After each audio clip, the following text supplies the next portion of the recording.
Welcome. This is episode 2 of Delectable Distractions, where we talk about all things entertainment related. I try to, get in touch with some interesting people who have some interesting things to say and try to talk a little bit about the behind the scenes of what's going on in the entertainment industry. So today I'm very lucky to be joined by Prasad Narse, who we met a little over a decade ago at Savannah College of Art and Design when he was working on his student film, I Am Possible, which went on to win many awards all over the place, a lot of different festivals and things. It was an amazing piece. He's been working for about 10 years now in the entertainment industry and visualization, working from the third floor. And he's worked on a bunch of major films from Guardians 2, Thor Ragnarok, Infinity Wars, Endgame, Spider-Man Far From Home, Legend of the Ten Rings. He's been all over there in some major hits. So I feel very fortunate and lucky to have him here. So Prasad, thank you so much for joining me. You're welcome, man. Yeah, well, I like to start off with getting a little background information on you. When did you first, do you have any specific memories when you were a kid of any entertainment, like movies or video games or, films or TV shows? Do you have any memories specifically of when you got interested in entertainment, like in the entertainment industry? Well, when I grew up, I used to enjoy watching Jungle Book, Aladdin, Lion King, because, all these early cartoons that you used to watch on the television in India. Flintstones, Scooby-Doo, Looney Tunes, Jetsons. I knew that these are hand-drawn creatures and characters, but still they bring in many emotions. As a kid, I got so attached to them. What would be the process behind these characters to make them alive? And that got me interested into animation. How can you draw your character on a paper or a piece of a paper?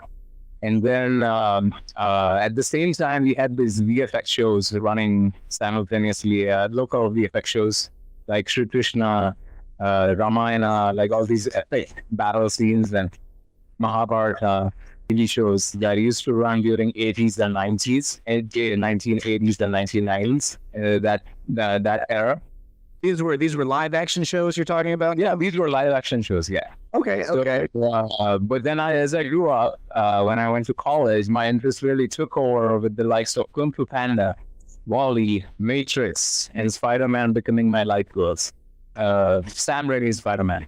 Because it was the first live action show, pretty heavily based on the stunts. They look like, he's actually swinging. The cinematography in the second one especially, a lot of the cameras going in and out of reflections and Doc Ock's goggles and everything. Yeah. But Spider-Man movies were there. They came out, and that was my turning point. I would really want to get to know what's behind the scene. And majorly on YouTube, it was a time where YouTube was introduced in our lives, and Matrix started showing the process behind the bullet time, how they shot the bullet time. So that actually got me interested in VFX. But until that point, just animation was my, complete interest. How these characters are driven and how these characters are getting animated. I was going to say, so it started in 2D then. You were talking about those original classics and everything. Right. And then transitioned into 3D once you got to college or university. But I like how you keep talking about, the character motivation. So you had an interest in, what you said, what was driving the characters to do one thing. Okay, so you were interested visually in how it was animated, but you were also interested story-wise, these characters, think the way that they were thinking. Okay, all right, and then that mixed with your VisFX shows that you were watching, the live action, that got you interested in that, and then you started to see the behind-the-scenes stuff. You said Matrix and all that kind of stuff, so it all just started kind of coming. Yeah, the technological stuff, that how these artistic choices blended with the technological advancements and how they merged together. Yeah, give you the cinematic visuals, and that was my driving force. I wanted to really contribute myself in future. If I learned that trick, how to animate a character or maybe VFX, but I had no clue that time. Yeah, it just looks awesome. You want to be part of it. I saw a lot of documentary stuff on the first Matrix on how, when they had that 150 cameras or however many cameras they had in the circle there to do those scrolling shots and everything. And it was very interesting too how, I mean, the first Matrix wasn't that successful, actually. I mean, it wasn't until DVD was released in Superbit and people got to see the real quality that they were going for, because when you see it on VHS, it's nothing compared in the theaters. So it didn't really catch on. It wasn't until that came out. I watched the second one because the first one, all these making of scenes came out on YouTube, and then I was like, oh, what is this? Like, I watched this movie. And then the second one I saw, then I somehow got this DVD for the first one, and then I was like, oh no, this is mind blowing. Like, and these are the first shows that had really brought the visual effects in front of the people, like, And at the time when I joined SCAD, Iron Man came out, and then it was a game changer, because you cannot do a show like that.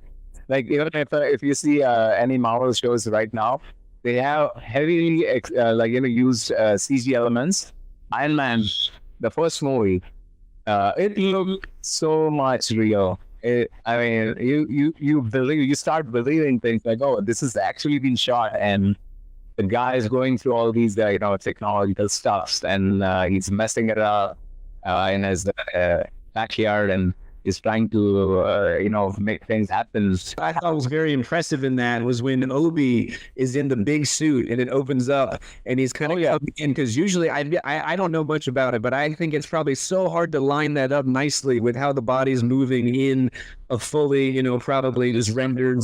Yeah. Well, you mentioned saying that you were getting interested, but you had no idea what to do. So when did you start? I mean, had you already been an artist? I mean, drawing, painting, traditional, anything? Like, when did you start dipping your toes into the, computer or like the more digital side of, making art?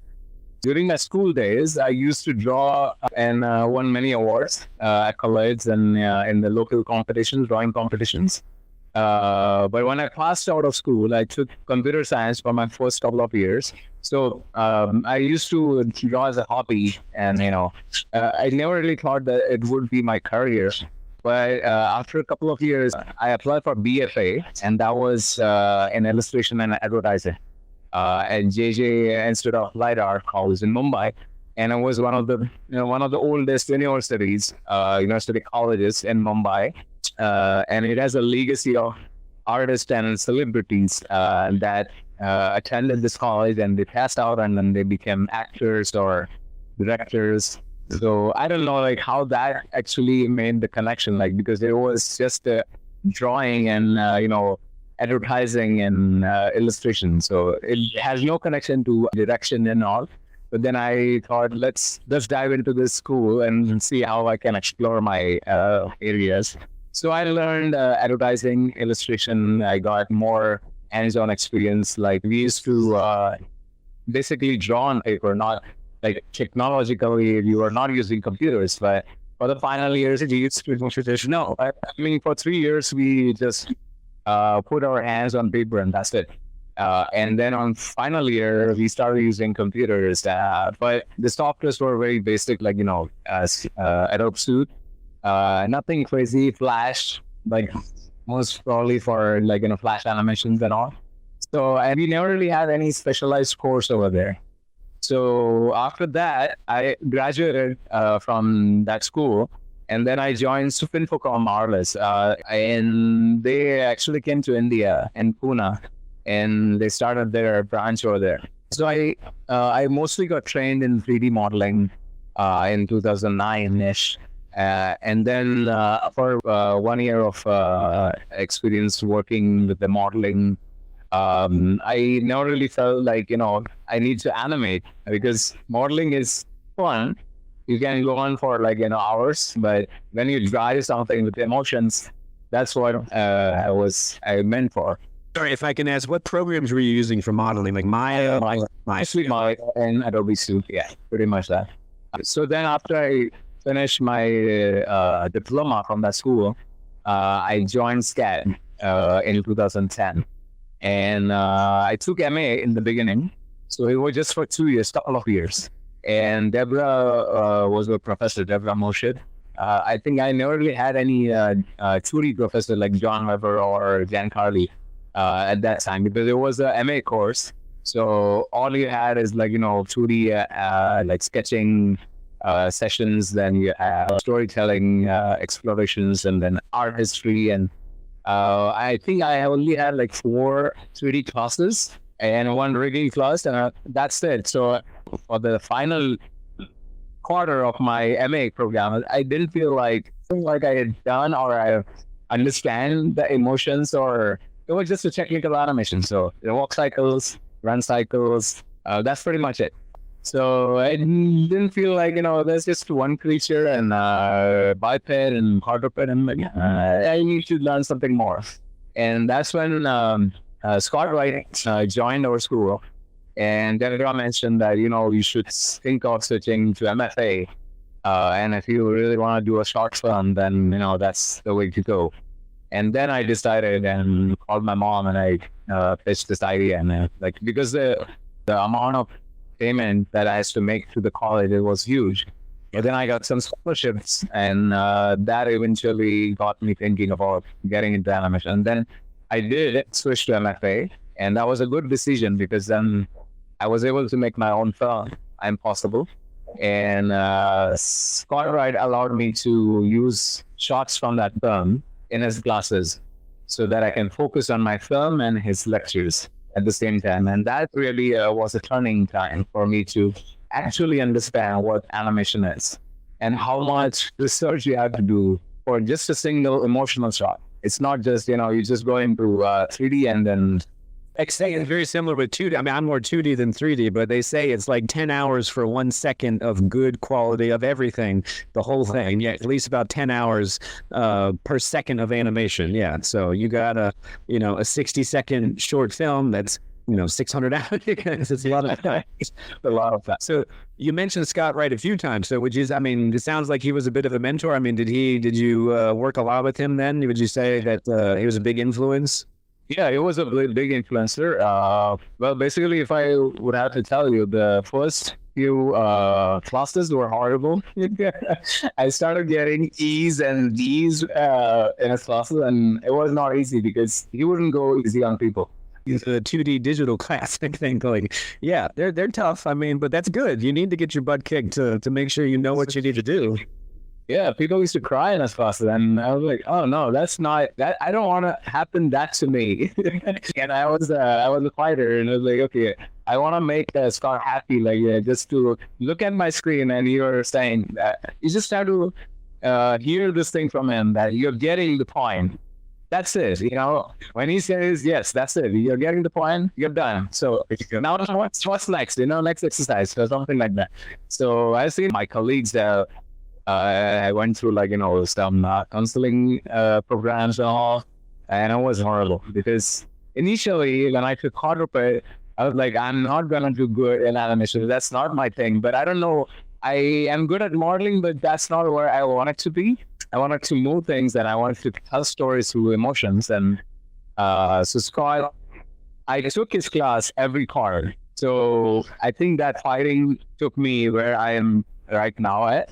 So it really helped me out. And so the first few years in animation were horrible, as only basic animation texts were taught. But after Scott mentored us, it turned out to be a game changer, along with Jan Carly and Charles DeCosta. So Jan Carly taught me more about cameras, what choices you have and how the screen direction is going to work. Even Scott used to tell us that, where the character is looking in your shot, your eye directions, and even if you're looking straight at the camera, if your eye direction is slightly left or slightly right, then it makes a difference. The shot. So many small things that clicked my head at that time, and it helped me to develop my shot selections or the planning sessions. And Charles DeCosta on the same time, he was teaching us how to think about structuring your ideas, because he was a history person, so he used to teach us about how to construct your stories and where to start and where to stop. You should know where to begin and you should know where to stop. You cannot go on forever. So As long as like what's necessary to tell your story and not any more than that. Yeah, absolutely. So that's actually a game changer. Like these three professors actually changed my entire understanding of the animation and storytelling, and eventually made my thesis film based on all these experiences. I'm Possible, where I learned a lot in making process myself, working with different departments. And yeah, so as you said, SCAD is a wonderful place for collaboration, because you got, if you need background art for something, or you need, sound, you need whatever, and it's all, everybody's helping everybody, because, it's going to be part of your portfolio, or in this case, it goes on and wins a bunch of awards, like for you, and then your name is on that. It's just credit. It won because of all these efforts. It won College Television Award, also known as the Student Emmy, in the year 2014. And Silver Telly Award among 10 wins and few festival selections, official selections, and nomination in festivals across the globe. So it was all because of those 2 years. I guess 2012 to 2014. That was like I actually understood animation, what it is. And when Jan Carly used to tell me think about lens packs, then I was like, what is lens pack? Because I had no idea about it. So because I didn't took any of these classes. So that's the other thing. You have many courses, but some courses are only available to BFA or undergrad students, and some courses are only available to MFA or MA people. Or your schedule might just not line up with some of them too. That doesn't line up. And then Jan Carly asked me to sit in his class. He allowed me to sit in his class and when he used to teach the camera terminology. I need to know all this because I use straight up 35mm lenses for all my shots. And then as I graduated, I started to pick up what the lenses choices, and then why it looks cinematic, and what is 60mm lens, what is 85mm lens, what is 100mm, what is 18mm, where you can use it. Those things I learned when I joined, actual pre-visualization, because cameras are the key storytellers and pre-visualization, not the character. I mean, characters are there, but everything happens in camera. And how you're capturing all the stuff. Capture, yeah, absolutely. So that is how I learned it, as I contributed on these all films. Nice. No, that's great. Thank you for sharing all that. That's wonderful. And you just mentioned there, so visualization. So I would kind of like to try to segue into the visualization. So you finished school. I Am Possible is winning awards, doing great. So what was your first industry experience after school, and how did that get into? Because did you start right in visualization, or did you start somewhere else and then you got into visualization? So I began as an intern at Leica House, now known as House Special. It is up in Portland, Oregon. And I just applied because I love their projects like Panem or Coraline. Controls, right? They did Kubo, the 2 strings in the. I mean, yeah, they've got some amazing. Those are stop motion. So I was not into stop motion, but I heard they were using 3D facials for 3D animation for facials, and they would then transfer that to printing those facials out, and then the animators would use those facials. So I mean, that was just the facial part, but then I wanted to understand the technique, or how these toy makers make things happen. So I applied there, and I got a mail saying you were selected. I'm like, oh, that's kind of interesting. I never really thought, but it was for 3D department. It was not for stop motion or film. So they had an advertising department. And it was a small studio they had. So main studio is up in Oregon, and the small studio is in middle of the city in Portland. And I really enjoy the place where this House Special or Leica House situated at. And when I joined, they were asking for M&M commercials to work me, put me on. I was like, oh, that's interesting. I see M&M commercials, but I am becoming a part of it. That's a big deal, when I watch it on television, and that's a good thing. Like, the first hands-on experience going on to the TV right away. So I started working on, I guess, yellow and red elements, and those commercials, like 3 characters there.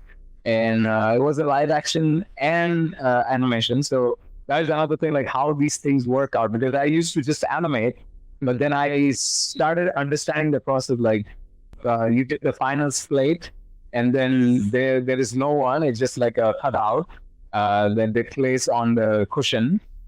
And I used to do like my sessions, like acting sessions myself. So I asked them, like, can I shoot myself somewhere on a mobile phone? And then they were like, okay, we have a sound booth, you can go there, take a shot. And these animals, they never used to have any lessons. They used to just go crazy. I went to, I was like, how can you guys do it so easily? Yeah, like, 20 years of that tells the story. But I learned a lot. And then basically they hired me for a short film called Alchemist's Letter. They saw my Impossible animation, and they also screened it at the studio because they enjoyed that film. So one of the delis, they had a surprise gift for me, and like, okay, let's start the deli. Then they started showing my film on the big screen, and then the director was like, okay, we gotta edit this part, and they made some fun of it, but then they're like, amazing film, we enjoyed this, and everybody started seeing this, but we just want to say thank you for making this wonderful piece of art. And then we started with our delis later on. So they hired me for the subtle animations and emotions to the characters, and on Alchemist's Letter, I started animating. And I was the main animator. I was the lead animator on it. And that was the thing. I was like, I'm just an intern. And I asked my supervisor, Greg, and I'm like, Greg, am I going to do it? And he's like, just don't doubt yourself. Just enjoy your shots, and it'll be good. You'll be fine. And then I was animating everything, from props to characters, emotions. And this film was more unique because it's based on the interplot elements. When you click something, another thing happens, and then a memory gets action, and then eventually a kind of blast happens, and then the protagonist he learns something about his own past, and he discovers what's the true essence of his life, something like that. It was a deep, meaningful short film, and it was a in-house production, so it was not like somebody has sponsored it or something. And it went to, I guess, I think it went to Sigurov, and it went to Cannes, and my name was displayed there as an animator. That's the first thing that I started, and then I had to go to LA. Just to explore some more jobs, and then I get introduced with visualization. And my first job was with Elon Studios, Elon Entertainment, and it was a project called Megalodon. The Megalodon. And it was a Pre-Viz that I began with, and I was like, oh, this is kind of. They had these underwater simulations, and I was like, oh, you can do this in Maya? No way. It looked like a 3D scene in Maya, and it was not even, you don't have to render it. It's just you put 2.0, and it started looking gorgeous, and I'm like, oh, this is kind of cool. And then underwater cameras, and then the kind of buoyancy you want for the cameras, like the cameras cannot be how it is ungrounded on the floor, because it is underneath the water, so you need to have this shake, a little bit of wobble. So things like that, that came into matter. And then I understood that the feeling that you get from the cameras, it has to be according to the shot choices. Okay. Yeah. Things are different. If you're in the space, things are different. You're on Earth, things are different. Okay. And so I had to understand the physics behind it. Not just, go in and put the cameras and animate it. So you need to develop the sense of elements of all these elements that come in before you design the shot. So, like I used to go do more research on YouTube, Google it out, get some video references, like how things are working out underwater. What kind of effects can you add? Like, it's just a fake effects. It's not like, final effects, but just to sell the idea of like how it will play out the shot.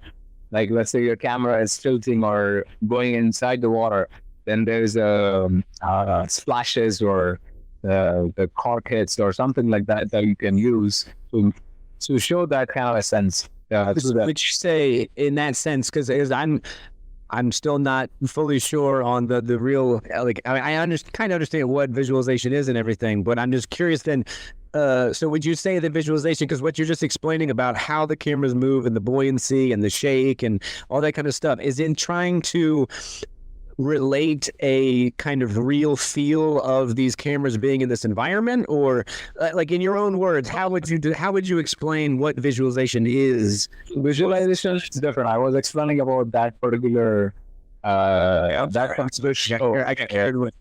So yeah, we can actually talk about pre-visualization, then I can go into detail, because I think I explain to you later how. So pre-visualization is the moving storyboards. Visualization is a blueprint of a sequence or visual script that helps actors in rehearsals and help production to figure out the budget and set filming and lighting choices way ahead of the principal photography begins on stage. So this is visualization in between like a 2D storyboard and when before you're getting too far on the budget with shooting and with everything, you're kind of getting a feel for how the camera's going to be moving, what the actors are going to be doing, what effects are going to kind of look like to an extent. So yeah, that's what pretty much it is. But visualization gives every department a sense of limitations to work with. Okay. If it's this heavy CG element being used, then what are the limitations? And plan to reduce the burden on the budget in the initial stages of pre-production. So that seems like a big part of the benefit then is the money, time and money, basically. Yeah. So when you get this visualization, if you know this is going to be like, just to render this is going to take 1,000 hours or something, like you know that you can budget your time better and budget. So you can actually, let's say if you shot something on principal photography and then you send it to, let's say, final studios like Isle and Luma Pictures. And then they will say like, oh, this is impossible. Like, you cannot do this because, you don't have the enough coverage of the green screens, or things are not working, the lighting is off, or, things are not working out according to the plan, because we can cut it out, but then it looks ugly, it doesn't match with the blade or stuff like that. So everything is kind of like, set in pre-visualization. Initially, when before our period, when I started pre-visualization, it used to be only in gray shaded work. So just to get a camera, lenses, choices, and story direction, like from which side to which side the story is moving, or screen spaces and stuff like that, or how far you want to extend your environment, something like that, with just using the gray elements. But then on Guardians 2, things started changing because we started using colors, and I specifically started using lighting according to the the comic style. So if you see many comics, they have this vibrant color schemes. And I always love the way comics been, developed. All these comics, they have vibrant color schemes, like very, dynamic color ranges. And then you have this backlight, rim lights flashing all the time. That's why they separate the characters from the background, and things look amazing. Or even if it's just a single piece of paper, the things start to look more 3D-ish. And I started to implement that into the shots, because it was a Marvel show, right? So you wanna get the feel of the comics, and I started lighting things in Guardians 2. And land on Ego's planet, and they've come out with the music, and the bubbles are all going everywhere. Like, the colors are amazing on that one. Amazing, yeah. Yeah. So James Gunn loved those kind of lighting shots, and my buddies, they were like, "You're making your shot look amazing." Like, it started looking much more exciting when you put light effects. And I used to animate lights according to the effects and how they're playing. And then they were like, "Oh man, you're making a ton of work for us." We love you. We hate you. Yeah. But then that became the normal. And then James Gunn started showing that to other previous studios. This is the previous I want, your previous sucks. It's the new standard. You got the new standard. Yeah, we got the new standard. So I'm curious then, from like start to finish, like what are you handed, and like what do you give back? Like what's like, can you kind of walk through a little bit to the process of what the director and what your end result is, I guess. So I didn't directly dive into Pre-Viz. So after this first few shows with Hail On, it was just like 3 weeks to 4 weeks kind of a deal, and then I did Praise and Animation. They had a small game cinematic that I worked on, and then Luma hired me, and that was a finals animation that was completely different than Pre-Viz, and it was about like a couple of months with Luma, and I worked on Ant-Man there. So animating Ant-Man and many ants, Creases, yeah. and then some of these shots, and even that. In Luma, I did some pre-visualization. So I animated the characters, then I used the camera, then I used my own animations to, use them in the pre-visualization. I was like, okay, I'm doing everything. It's not just about animation or just driving the emotions, but it's all collectively. It's a big effort when you talk about pre-visualization. And you have a big responsibility that the shot should deliver what the director wants to convey from that script. So it's just translating what the input given to us, and it has to be coming out from the visuals with the screen direction or with the motivation of the characters, what they're doing in the shot.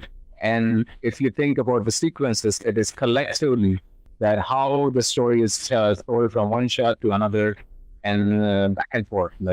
So you have to think about the sequence altogether rather than just one shot. When you're animating in schools, we just have one shot in our head. But here we have to think about the story behind this entire sequence.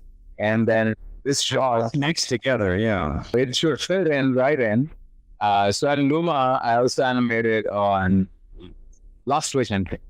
It was Diesel. Yeah. So this film, I animated a few creatures, and it was crazy, man. These creatures are bundled up with lots of bones and like many skulls, and I'm like, what am I animating? It's like things are moving. But we had a style, and we had senior animators to walk through it, like what's the style and what can be done, and used to give like 5 to 6 variants of the same shots. So that is the difference between Pre-Viz and finals. In finals, you're stuck with one shot for a month, and you had to give different variations, acting choices, and stunt wise or performance wise, and then director decides which one is working better for its So the whole, to connect the whole together, yeah. Pre-Viz, you are not stuck with one shot, but you're constantly jumping on various sequences. So in a month, we would do like 3 sequences. So compared to one shot, just imagine like 3 sequences, which has like 30 odd shots. So you could have, if you had a character like flying through an environment, on one side of it, you might do certain camera angles, and then you could maybe do another one with a whole nother set of camera angles. And then the director might say, I like this one, I don't like that one. And then you go with that one. Right. Okay, so you're doing basically however many times as much work because you're going from, you're playing around with it so much, to make it all, wow. Okay, yeah, that's a lot. That does sound like a lot of work. So the benefits are, think about the Pre-Viz. So you are talking about what Pre-Viz is, right? So Pre-Viz is kind of, it starts 3 months ahead of the principal photography. Then it's just not Pre-Viz, it's Pre-Viz, stunt-viz, production team and rehearsals at the same time. So if you think about the stages, so when I worked on Guardians 2, that was my first show. So became a part of Marvel Cinematic Universe. And we had two teams. The one is up in LA, which is called home base. And I guess we were 10 people that get shipped over to Pine Wood Atlanta Studios, right? Right now it is called Trillet Studios. And so we would gather there. We start pretty slow. Things are like, not so fast paced in the beginning because as a team is kind of working on developing the environments. So the way Pre-Viz starts is you have a script in front of you, and then our supervisor laid out environments first. So where the location has been shot, which location comes first, budget-wise, because you got to start something that gets shot in 3 months time, and then comes the later. So we have the production schedule with us, and then the supervisor would ask asset builders to start gathering the environments, which would go on first on the stages. So they start to block things out, and at the same time, we would get selected like the animators and artists, Pre-Viz artists, and then slowly we crowd up. So it starts with asset builders and supervisors, and then the console approval starts with the director. What kind of colors you want to play with, the height-wise, what do you think, the undulations and environment or the structures. Then production team would send us designs or the 3D mock-ups or CAD files, and then we transfer that to Maya or BJ and start to play around with it. So slowly things start to build. And then the shots won't start right away because we would handle when I started Guardians 2, I was given the entire script. So the entire day I was reading the script. The another backdrop of being a Pre-Viz artist is like you get to know every single aspect of the film. So you're pretty much getting spoiled as you're reading the story. It just ruins the day for you. I had to make this thing. And this film will be out in 3 years or 2 years. The Guardians 2, I had to read everything, and I'm like, okay, who is Groot and who is Drax and Nebula, Gamora. So you get to learn all these characters, and that was, I think, a new show because Marvel Universe was completely different. Like you had Cap, you had Iron Man, you had all the original, the first four, yeah. All these characters are humans, and these that are from different universe or galaxies, these are not never seen before. So I've seen the first film to learn the characters and character arcs and how flexible the Rocket is or how stupid Groot is and how he goes through different emotions and changes. And that was to feel like it's fun. When we went to Pine Wood Studios, that was a whole new world because you had production teams, you have stunt teams, you have catering teams, and you have actors. So all people that are collaboratively working. It's not just lab people. It's like you can explore the stages, you can go on the sets, and you can check it out, like how things are or how the model making goes out, and we make friends with all these different departments. When we start our Pre-Viz, the stunt people start their stunt Viz. So you might have seen many stunt Viz performances on YouTube, like when these stunt people, they perform and then the camera guy is shooting them, and some of these stunts go in the actual film.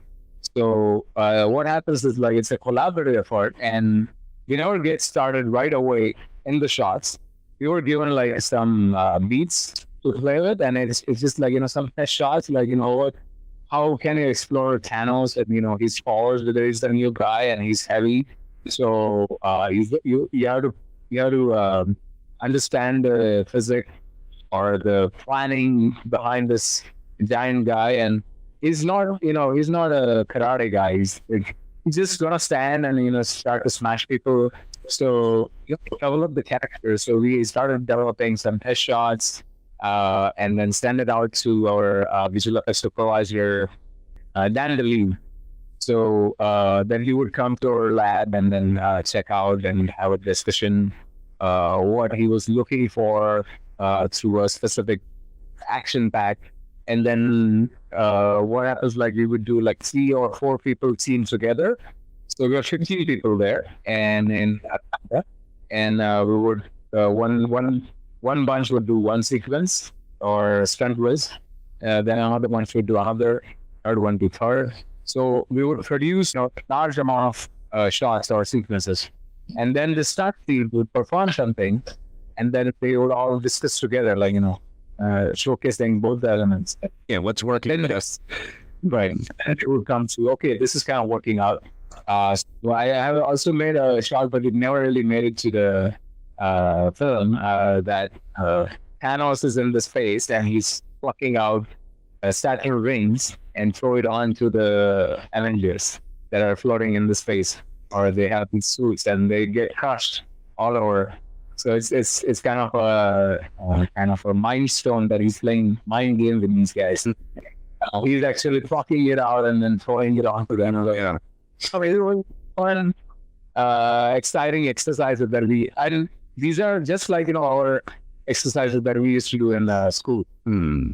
It's a different level of exercises, and then lens choices, what Bruce Brothers are shooting with, or James Gunn is shooting with. And then we would build our shots accordingly.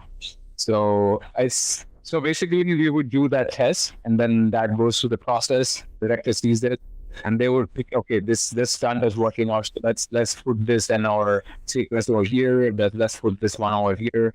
And then we start with actual shot process. Because by that time, the environments are done. Those were approved. Production team has approved the environments as well.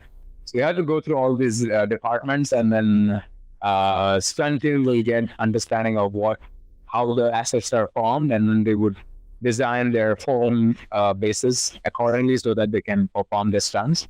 And at the same time, actors would get the stats like how a sequence will play out. So let's say if you lock in a sequence, then that gets played in front of the actors, and then they would develop their understanding according to the script. So the script is different than previous, is like actual shots that they get to see what they're going to perform. And sometimes we have to act out these puppets, CG puppets, because we had incredible amount of details with all these characters, Chris Pratt or Nebula Lamar, all these characters, they have the facial details, and we avoid doing the lip sync. And there are no dialogues.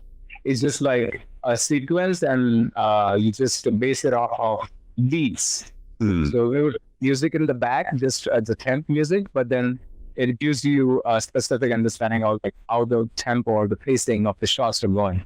It should not look boring. So like a shot should be quick, slow, quick, slow, quick, slow. It's kind of that. So it's tempo. Yeah.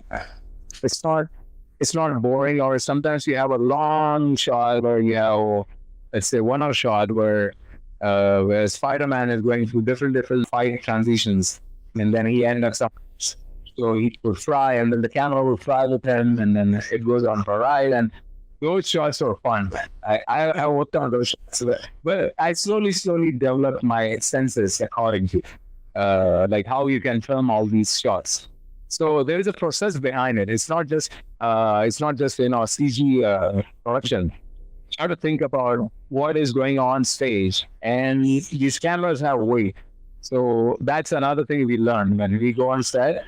You have this huge camera, and it's big, on the cranes and everything, moving all around. Shit, this is heavy.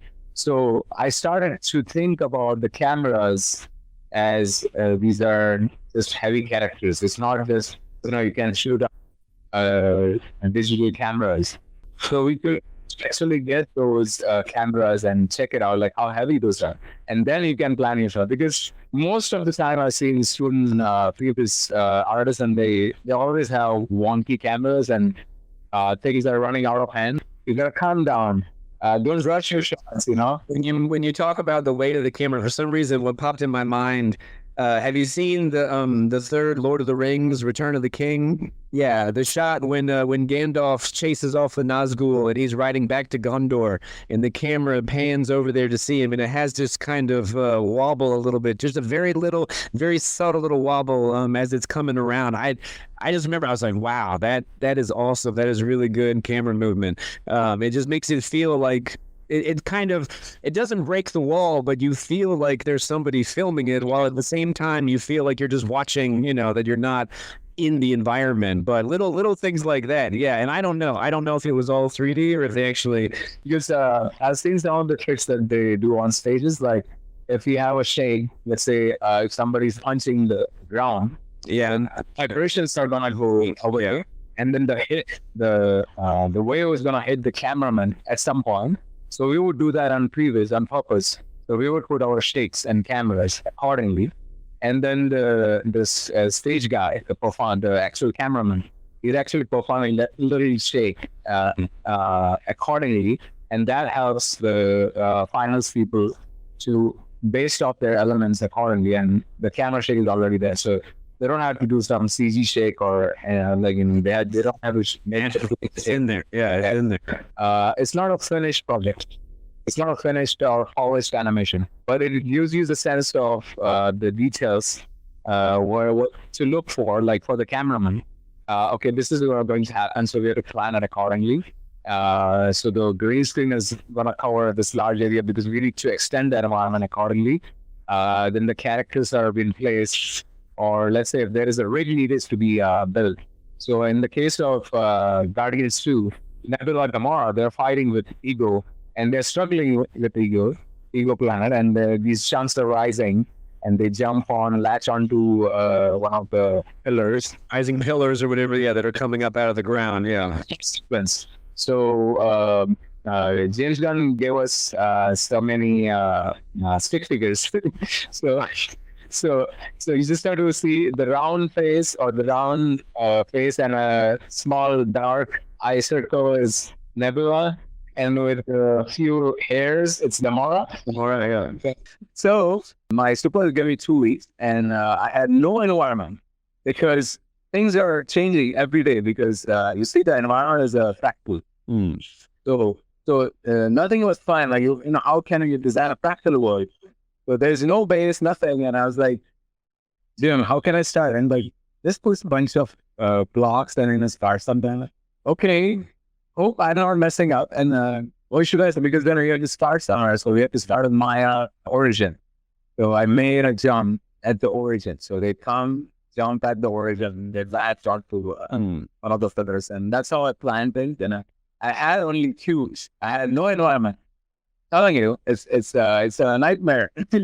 I didn't know what I was doing, but then I was just the way he was drawing those stick figures or the angles. I started to draw out my camera, and in 2 weeks, I had the entire scene or the sequence planned out, and I had designed my own bricks for the pillars coming up, and it was extended sequence. They cut the sequence. And so I will tell you like the reason behind. So and then our asset person Jordan, he finished his environment, and I was like, Prasad, go on. I tested out. Man.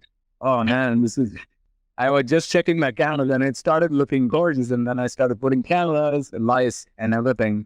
So we had a production, the way we play it, as if like, let's say your environment is not there. So you have to start with a bunch of blocks, then come out with camera, story beats, ideas, action, performance. And let's say you get your environments, then you reference it in. You have to put everything on a locator, and so that you can shift the entire action. If you move that one locator, it will snap onto somewhere. So that's how you have to think of all your shots, like in terms of technological achievement. Like, okay, you cannot redo everything because it's not going to be shot or screen that in cinemas. So it's just for the director's understanding and on-set crew's understanding of what's happening. Sometimes you also have to give the measures, like, how far they're jumping, how far you want that color rig to be made, and the camera, where the cameras would be placed. And if the camera is shaking, then, is it on ground or is it moving or is it drone? Those things they have to start out. So I had to think everything. Just imagine like how crazy the situation is. So I planned everything. I put it in the environment. I put the lights and everything. And okay. And then he came on one day. I guess in 3 weeks he came into the lab for the discussions. Our regular sequences we show, which were delivered by Ed's home base, because there were like 20, 25 people working on it. So after that, Jim kept my sequence for the end. Like it's just like a surprise there for him. Because he was not expecting anything out of it. Yeah. And he never even kind of planned anything on set. Then he played that and I was like, holy fun. That was this first expression. You're making my movie. That's what James Gunn said? Yeah. I was not expecting this. And it's like, Jim was asking, and he knows, no, it's this more action. I want more craziness. I want more action, more energy, and hitting and because he wanted the speed and even the camera. He wants speed and chaos and destruction, Action, energy. Yeah.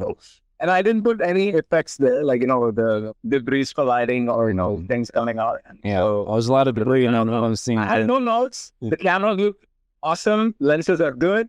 And I was like, this was my first sequence. He actually had all these stick figures, and I transitioned that from stick figures to live action. Yeah, or like CG elements. Yeah. There was a gig, like it's like one of the biggest accomplishments. And the production person, he was panicking. He started panicking.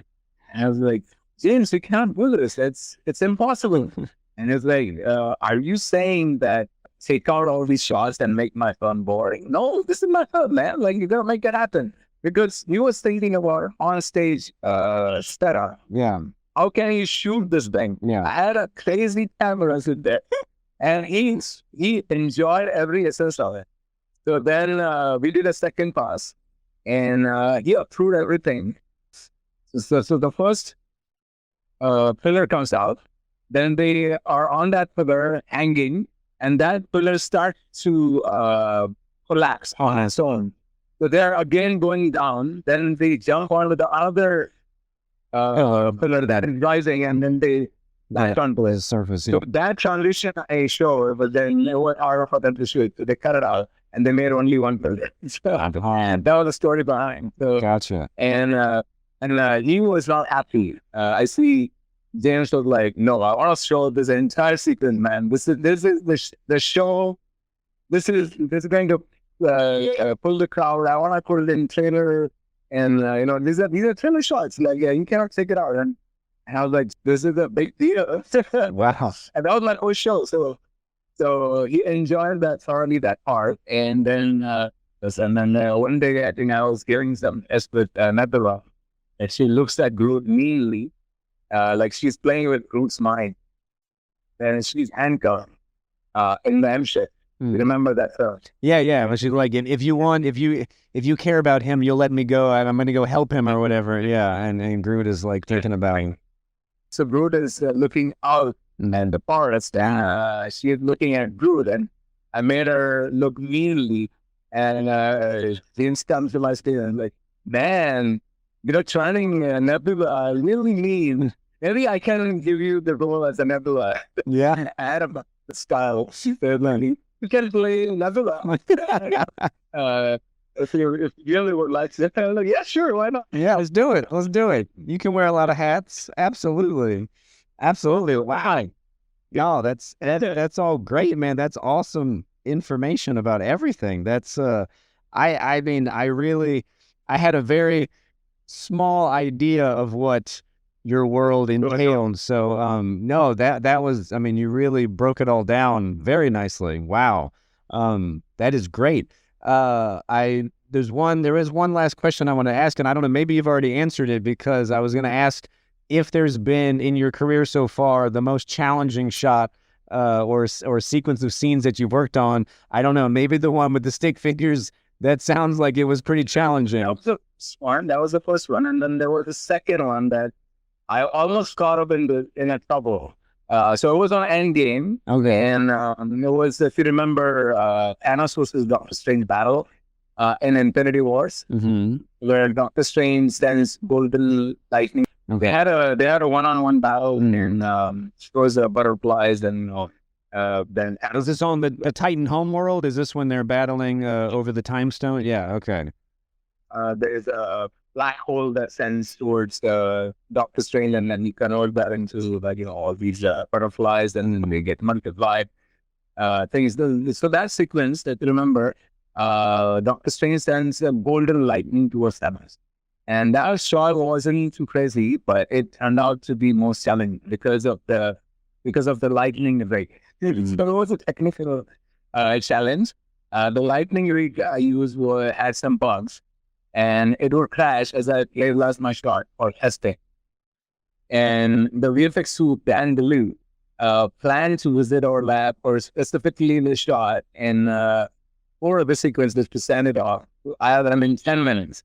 So you would come to our lab just in 10 minutes, and I had everything ready, but it was not rendering, it was just crashing. Just imagine, I was just taking the play blast and I started crashing. Oh man, this is I'm done with the shot. So my Maya kept crashing each time I play blast. I was so nervous, and I directly put it onto render, not even thinking about what I'm gonna see. You're gonna play blast and see, okay, this is gonna work out. So I was like, oh, but I'm just gonna go smash the hit render button and see what's coming. And my supervisor was Gerardo was very nervous, what is going to happen, because he's gonna come in 10, and that shot has to send it over to the editor. Yeah. And I was like, oh shit, this is gonna be a biggest nightmare in my career. So then I directly at render, I didn't even think about. I just placed things accordingly. Just imagine how it will play out. Okay, this will play out here, that will play out there, and I just keyed out everything according to the timeline, and I just take render. And the lightning, okay, then it hit 5 minutes, and I hit render 5 minutes before I would send it to Pre-Viz just in time. The shot was uploaded instantly. And now it became one of the epic battle shots in MCU. Wow. So it was just funny. I didn't even take a look at it, and I was just thinking in my head, this is gonna play out well. And then Louis comes in, and I'm like, yes, that's it. We need that. And send it to Island. Wow. Oh, I would really, yeah, I would. Oh, I think I'd have to use the bathroom after that. That would that would be. Oh man. So me, my supervisor, and a lead, internally, they had to understand what was the issue, why it was taking so long to start. And I'm like, this rig is kind of buggy, and this is a good rig we have, but. And then he was like, no, this rig is not going to stay in our assets anymore, and he threw it off. Nice. To that. Good. Yeah. Don't want to have to worry about that anymore. No one else is going to have to face the same issues that you did. So, all right. And this second one, the last one, was a memorable portal opening scene. Oh, the final one with Cap on your left or whatever. Yeah. And then they all, yeah. Okay. So, we made 30 odd versions on how they're coming out. So we had them running through the rocks, and then as you run forward, the things, people start coming out and gunning, but then it didn't look so epic. And then pretty slowly we started modifying things, and then one day my supervisor Gerardo Ramirez, he came in the studio, and we moved back to LA in Powell's headquarters, and we were working there. And in 2 weeks, they had this entire shoot plan. The portal openings in. Yeah. I was like, this all depends on me now. That was an epic scene, and you don't have to mess up. Oh no. So I checked out everything, and I was given the script, okay, so the thing, he starts to look back, and it's only Thanos and Cat. And so, and Thor, they were all kind of dismantled. Yeah, they're out of it. Yeah. And then you start to hear, it's static, a crackle, yeah, and on your left, and then he looks up, and then so I had to get all these details from my supervisor, and then I started to plan things out. Slowly, I started building out every single shot, and I couldn't do the crowd because every shot is a crowd. So I only planned the cameras and the parties and main characters that are coming out. So Wakandans, only the lead characters, or like every portal had a main lead character. So I planned out them coming out, and then I in 2 to 3 days I sent it to other artists. The series that are coming out of the portal, that was also my shot. So everything that you see, it was all planned in Pre-Viz, and the camera movements were in there. And then everybody started charged. Yeah, it was a nightmare because I was overwhelmed with so much work on, and I was like, oh man. But then now when you see the film, Clearly, like one of the best parts of the whole film. Yeah, I mean that's the one where, other than when Cap lifts up Mjolnir, when everybody comes, that's and then Ant-Man comes bursting out of the thing, and he comes running and boom, hits the one flying alien thing. Well, also not to mention the technical part of it, but just the stress knowing that's one of the biggest money shots of the whole film. Like, yeah, resting on your shoulders there. Let us to think about, and framing of the shots, then angles, because we have different angles on the characters. That everything, every detail, they got to put it in for that opening sequence, and it actually been accepted. Like, and you see it in the films. Yeah. And it's like your fingerprints are on like all of these films here. Like that's such a cool thing to be able to look back and be like, yeah, oh, I remember that, I did, yeah, that was what we were. I mean, not from a prideful thing, but that's such a cool thing that you are part of, and that I mean, dude, I don't want to fanboy out here, but you've done an amazing job. I mean, those are all excellent films. Far From Home, where Spidey jumps off the jet and then goes. Oh yeah, the skydiving, yeah, and then jumping through all this stuff. Yeah. No, I mean, Sony kept everything similar, standard, more like towards the live action, minor like animated. Yeah. So, but they kept accordingly, like many of the signature shots, according to what I imagined, and that is another good thing. Like when you plan on something on your desk and in your head, and that goes on to the film, and eventually that gets approved by the director. And then many people work on that one shot that you assess, and you see it in theater. So just imagine like how the process goes through, and then you see the final output. And we had the series as well in Marvel Studios.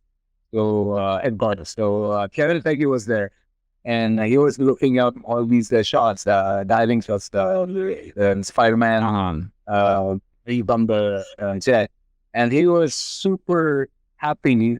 And he specifically mentioned, like, I love all those jet shots, and those are like signature mold. I'm like, okay, that's it.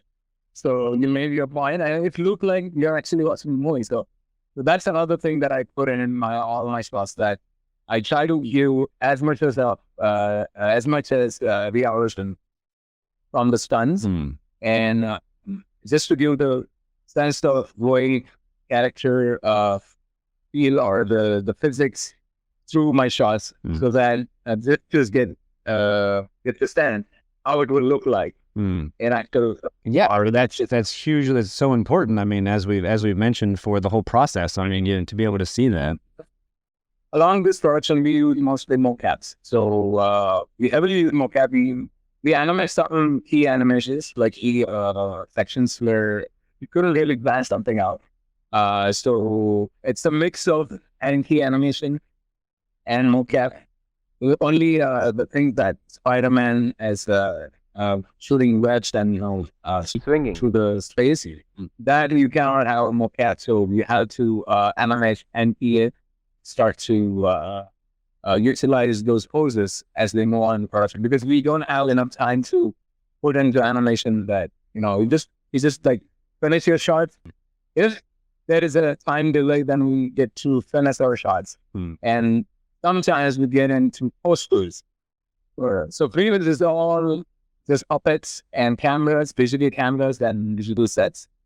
Then it goes to the on set. And there is a step called tech quiz. So all these stunts that we perform gets calculated, and we measure things out, like how far this explosion is happening from the set and how far the camera is placed, how quickly it is moving. Is it 20 miles per hour or 10 miles per hour or 2 miles per hour, something like that. All these calculations we pack it in a tech quiz, and it's a animated what do you call a video graph, and that sends up to the on location team, and they plan their things accordingly. So those measurements are important. And then when they shoot it, we get the shots back on our plate, and it's called a post-twist.